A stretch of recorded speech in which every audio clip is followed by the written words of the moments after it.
காதல் எனும் உணர்வு எல்லோருக்கும் பொதுவானது. எல்லோர் வாழ்விலும் காதல் தவிர்க்க முடியாத உணர்வு. காதலை தங்கள் நிஜ வாழ்க்கையில் ருசித்து அனுபவிக்கின்ற ஆத்மாக்கள் அதே காதலை திரையில் காணும் பொழுது ரசித்துக் கொண்டாடுகின்றனர். காதலை பற்றி எத்தனை படங்கள் வந்தாலும், அந்த படங்களின் வழியாக காதலை எத்தனை கோணத்தில் காட்டினாலும், அவற்றை பார்ப்பதற்கும் ரசிப்பதற்கும் தமிழ் ரசிகர் கூட்டம் எப்பொழுதும் தயாராகவே இருக்கின்றது. அந்த வகையில் எண்ணற்ற காதல் கதைகளை காட்சிகளாகச் சொன்ன இயக்குனர் பாரதி ராஜா கடலோரம் நடக்கின்ற ஒரு காதலை கவிதையாக எழுதிய திரைப்படம் கடலோர கவிதைகள். முதல் மரியாதை படத்தின் பிரம்மாண்ட வெற்றிக்கு பிறகு மீண்டும் ஒரு காதல் கதையை இயக்க விரும்பினார் இயக்குனர் பாரதி ராஜா. வழக்கம் போல கதாசிரியர்களிடம் இருந்து ஒரு கதையை வாங்கி அதனை தனது அட்டகாசமான திரைக்கதை ட்ரீட்மெண்டில் ஜொலிக்க வைக்கும் பாரதி ராஜா கடலோர கவிதைகள் படத்தின் மூலக்கதையையும் அவ்வாறே தேர்ந்தெடுத்தார். அன்றைய தேதியில் தமிழ் சினிமாவில் பிரபல கதாசிரியராக விளங்கிய கே. ராஜேஸ்வர் கடற்கரையை ஒட்டிய ஒரு காதலை கூறுகின்ற முட்டம் சின்னப்பதாஸ் என்கின்ற கதையை உருவாக்கி வைத்திருந்தார். பெரும்பாலும் கடல் சார்ந்த காதல் கதைகளில் ஆர்வம் காட்டும் பாரதி ராஜா இப்பொழுது ராஜேஸ்வர் சொன்ன முட்டம் சின்னப்பதாஸ் கதையை ஆர்வமுடன் கேட்டார். அந்த கதை பாரதி ராஜாவுக்கு பிடித்து போகவே அந்த கதைக்கு சுவாரஸ்யமான திரைக்கதையை உருவாக்கும் பணியில் ஈடுபட்டது படக்குழு. யாருக்கும் அடங்காத முரட்டுத்தனமான இளைஞனின் வாழ்க்கை அந்த ஊருக்கு புதியதாக வரும் டீச்சர் எனும் தேவதையால் எவ்வாறு அடுத்த கட்டத்தை அடைகிறது என்பதை சுவாரஸ்யமாக படமாக்கினார் இயக்குனர் பாரதி ராஜா. ஒரு வெற்றிகரமான திரைப்படத்திற்கு கதைதான் மைய புள்ளியே தவிர அதில் நடிக்கின்ற நடிகர்களும் நடிகைகளும் இரண்டாம் பட்சம்தான் என்பதை தன்னுடைய தொடர் வெற்றியால் தமிழ் சினிமாவுக்கு உணர்த்திய பாரதி ராஜா முட்டம் சின்னப்பதாஸ் கதாபாத்திரத்திற்கு அதுவரையில் நாயகராக நடித்திராத சத்யராஜை தேர்வு செய்தார். 80களின் தொடக்கத்தில் ஒரு முறை பாரதி ராஜாவிடம் கதாநாயகன் வாய்ப்பு தேடிச் சென்றார் சத்யராஜ். அப்போது சத்யராஜால் ஒருபோதும் ஹீரோவாக முடியாது, வில்லனின் அடியாள் வேடத்திற்கே பொருந்துவார் என நினைத்தார் பாரதி ராஜா. சில வருடங்கள் கடந்த பிறகு சத்யராஜ் தன்னுடைய திறமையால் மெல்ல மெல்ல முன்னேறி வர தனது முந்தைய படமான முதல் மரியாதையில் அவருக்கு ஒரு முக்கியமான வேடத்தை கொடுத்தார் பாரதி ராஜா. அதற்கு அடுத்த படத்தில் துணிந்து சத்யராஜை கதையின் முதன்மை நாயகராக்கினார். பாரதி ராஜா சத்யராஜை நம்பினாலும் கூட தொடர்ந்து வில்லத்தரமான கதாபாத்திரங்களில் நடித்து வந்த காரணத்தால் ரசிகர்கள் தன்னை கதையின் நாயகனாக ஏற்றுக்கொள்ள மாட்டார்கள் என்று நினைத்தார் சத்யராஜ். அதனால் தன்னை வைத்து விஷப்பரீட்சை ஏதும் செய்ய வேண்டாம் என பாரதி ராஜாவிடம் சொன்னார் சத்யராஜ். ஆனால் தனது கற்பனையில் ஒளிந்து கொண்டிருந்த முட்டம் சின்னப்பதாஸ் கதாபாத்திரத்திற்கு சத்யராஜ் பொருந்துவார் என ஆழமாக நம்பினார் பாரதி ராஜா. அதனால் தான் சத்யராஜை ரசிகர்கள் நாயகனாக ஏற்றுக்கொள்ள வேண்டும் என்பதற்காக படத்தின் டைட்டில் கார்டில் உங்கள் சத்யராஜ் எங்கள் கைவண்ணத்தில் என புதுமையாக அறிமுகப்படுத்தினார் பாரதி ராஜா. சத்யராஜின் அத்தனை வருட காத்திருப்பின் பலனாக கிடைத்த சின்னப்பதாஸ் கதாபாத்திரம் அவரது பல பரிணாமங்களை வெளிப்படுத்தியது. தொடக்கத்தில் யாருக்கும் அடங்காமல் மூர்க்கம் நிறைந்த முரட்டுத்தனத்தோடு தெரிகின்ற சத்யராஜ் டீச்சர் ரேகாவை பார்த்த பிறகு முற்றிலும் மாறிப்போவார்.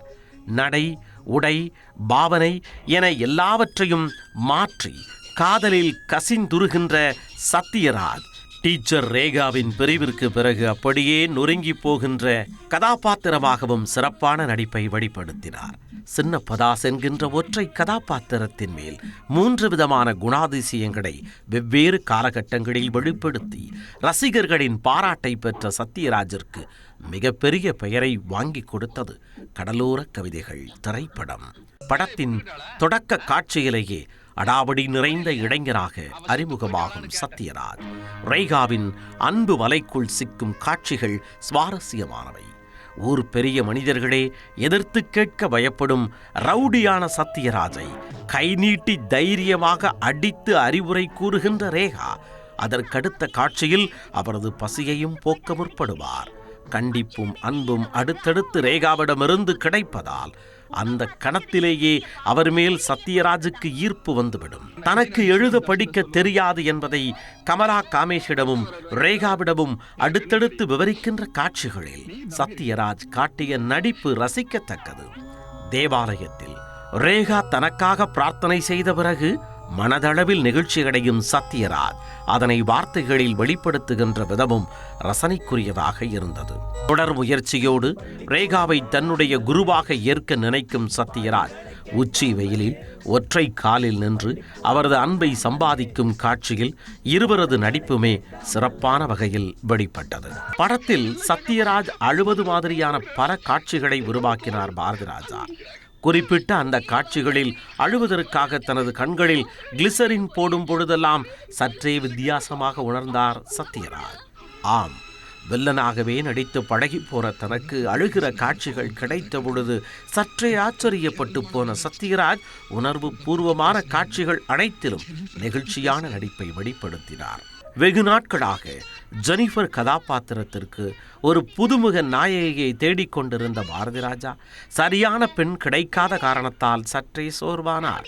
அந்த சமயத்தில் கதாசிரியர் கலைமணியின் சிபாரிசின் பேரில் இயக்குனர் பாரதிராஜாவை சந்தித்து பேசினார் ரேகா. பாரதிராஜாவுக்கு ரேகாவை பார்த்த சில நிமிடங்களிலேயே தெரிந்துவிட்டது இவள்தான் தனது கதையின் நாயகி ஜெனிஃபர் என்று.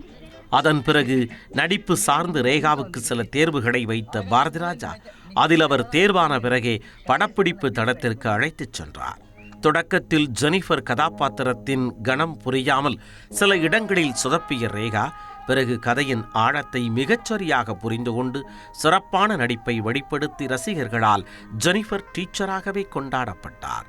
இன்றும் கொண்டாடப்படுகிறார். கொஞ்சம் கொஞ்சமாக சத்யராஜின் அன்பில் கரைந்து உருகி இயல்பாக அவர் மேல் காதல் கொள்ளும் ரேகா அதனை பூடகமாக வெளிப்படுத்தும் காட்சி கடலோர கவிதைகள் படத்தின் ஹைலைட் காட்சிகளில் ஒன்று. இயேசுநாதர் கையில் தூக்கி வைத்துள்ள ஆட்டுக்கு விளக்கம் கொடுக்கும் ரேகா தன்னையும் ஒரு வழி தெரியாத ஆடாகவே பாவித்து சத்யராஜிடம் உரையாடுவார். அந்த காட்சியில் தனது அனுபவத்திற்கு மேலான முதிர்ச்சியான நடிப்பை வெளிப்படுத்தினார் ரேகா. சத்யராஜிடம் விளையாட்டாக குருதட்சணை கேட்கும் ரேகா அதற்காக அவரது மெனக்கடலை பார்த்து உள்ளம் பூரித்து போவார். அவர் கொடுக்கும் சங்கில் காதை வைத்து கேட்கின்ற ஜெனிஃபருக்கு சின்னப்பதாசின் தூய அன்பின் ஓசையும் சன்னமாக கேட்கும். அதனைத் தொடர்ந்து மனப்போராட்டத்தில் சிக்கி தவிக்கும் ரேகா கிளைமேக்ஸில் சத்யராஜை மருத்துவமனையில் பார்ப்பது தொடங்கி அவரை தேவாலயத்தில் தாங்கி பிடிப்பது வரைக்கும் தேர்ந்த நடிப்பை வெளிப்படுத்தினார். சின்னப்பதாஸ் ஜெனிஃபர் டீச்சர் தவிர ரசிகர்களின் மனதில் இடம் பிடித்த மற்றொரு கதாபாத்திரம் ரஞ்சனி ஏற்று நடித்த கங்கம்மா கதாபாத்திரம். ஆரம்பத்தில் அடாவடி அத்தை மகனை தனது ஆரவாரமான அன்பால் மடக்க நினைக்கும் ரஞ்சனி அதற்காக செய்யும் சேட்டைகள் கரகரப்பானவை. எங்கே தன் மாமனை பிடித்துக் கொள்வாளோ என ஜெனிஃபர் டீச்சரிடம் தந்திரமாக நடந்து கொள்ளுகின்ற கங்கம்மாவின் கதாபாத்திரம் அதற்கு நேர்மாறாக உருமாற்றம் அடையும் காட்சிகள் அனைத்தும் உருக்கமானவை. தயவு செய்து உன் அம்மாவை வந்து பார், ஒருபோதும் என்னை திருமணம் செய்து கொள்ள வேண்டாம் என சத்யராஜிடம் கெஞ்சும் காட்சியில் சிறப்பான நடிப்பை வெளிப்படுத்தினார் ரஞ்சனி. தனக்காக எல்லாவற்றையும் இழந்து உருகி நிற்கின்ற ரஞ்சனிக்காக உருகும் சத்யராஜ் ஆரம்பத்தில் அவர் மேல் வைத்த பிம்பத்தை முற்றிலுமாக மாற்றிக்கொள்வார். இன்னும் சொல்ல போனால் சத்யராஜும் ரேகாவும் மீண்டும் சந்தித்துக் கொள்வதற்கு காரணமாக அமைவதே ரஞ்சனி ஏற்று நடித்த கங்கம்மா கதாபாத்திரம்தான். இரண்டாம் நிலை கதாநாயகி என்றாலும் கூட 2-3 காட்சிகள் ஒரு சில வசனங்கள் என்றில்லாமல் ரஞ்சனியின் கதாபாத்திரத்தை சிறப்பாக வடிவமைத்தார் பாரதிராஜா. கமலா காமேஷ், ஜனகராஜ் என தன்னுடைய விருப்பமான நடிகர்கள் கடலோர கவிதைகள் படத்தில் இருந்தாலும் கூட லாரன்ஸ் எனும் கதாபாத்திரத்தில் ராஜாவை நடிக்க வைத்தார் பாரதிராஜா. அதற்கு முன்பு ஒரு சில படங்களில் நடித்திருந்தாலும் கூட நடிகர் ராஜாவுக்கு முதலில் ரசிகர்கள் மத்தியில் அடையாளத்தை வழங்கிய திரைப்படம் கடலோர கவிதைகள். அதன் பிறகு ராஜா பாரதிராஜாவின் ஆஸ்தான நாயகர் ஆவதற்கு வழிவகுத்த திரைப்படமாகவும் கடலோர கவிதைகள் அமைந்தது.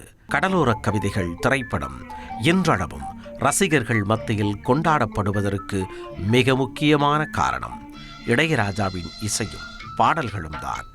காதலின் அழகையும் ஆரவாரத்தையும் அடி ஆத்தாடி பாடலின் மூலம் உணர்த்த முற்பட்ட இளையராஜா காதல் அரும்புவதற்கு முன்பான ஆரம்ப படிநிலைகளை கொடியிலே மல்லிகைப்பூ பாடலின் மூலம் தனது இசை ரசிகர்களுக்கு விளக்கினார்.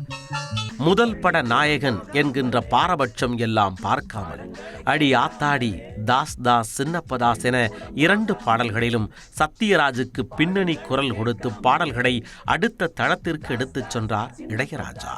இவற்றில் தாஸ் தாஸ் பாடலை இளையராஜாவே எழுதியிருந்தார்.